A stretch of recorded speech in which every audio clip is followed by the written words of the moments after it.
30 December সারা বাংলাদেশ হারিয়েছে একটি নক্ষত্র। আমরা হারিয়েছি আমাদের মাতৃতুল্য মা, দল হারিয়েছে আমাদের অভিভাবক। এই শূন্যতা গণতন্ত্রের জন্য দেশনেত্রী বেগম খালেদা জিয়া তার টোটাল জীবদ্দশায় যে সংগ্রাম করেছেন বাংলাদেশের স্বাধীনতা, সার্বভৌমত্ব এবং গণতন্ত্র পুনরুদ্ধারের জন্য, এরকম একটা ব্যক্তি বাংলাদেশের ইতিহাসে দ্বিতীয়বার আসবে কিনা সন্দেহাতীত। আমাদের ভবিষ্যৎ প্রজন্মের উত্তরসূরি তারেক রহমান আছে, আমরা তার সাথে সর্বোচ্চ সহযোগিতা করব, দেশবাসী আছে। কিন্তু দেশনেত্রী বেগম খালেদা জিয়া সে সবসময় বলতো যে বাংলাদেশের বাইরে আমার আর কোনো ঠিকানা নেই। তার ছোট ছেলে তার চোখের সামনে ফেসিস্ট সরকার তাকে মেরে ফেলেছে।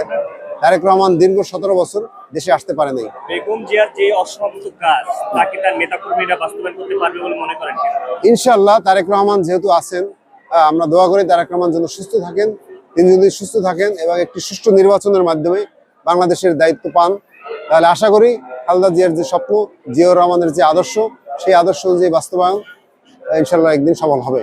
এবং এর জন্য জাতীয়তাবাদী ছাত্রদল, জাতীয়তাবাদী যুব দল, স্বেচ্ছাসেবক দল এবং বিএনপির সকল পর্যায়ের নেতাকর্মী, যারা আদর্শিক নেতাকর্মী, তারা আমরা ঐক্যবদ্ধ আছি সেই উদ্দেশ্য বাস্তবায়নের জন্য।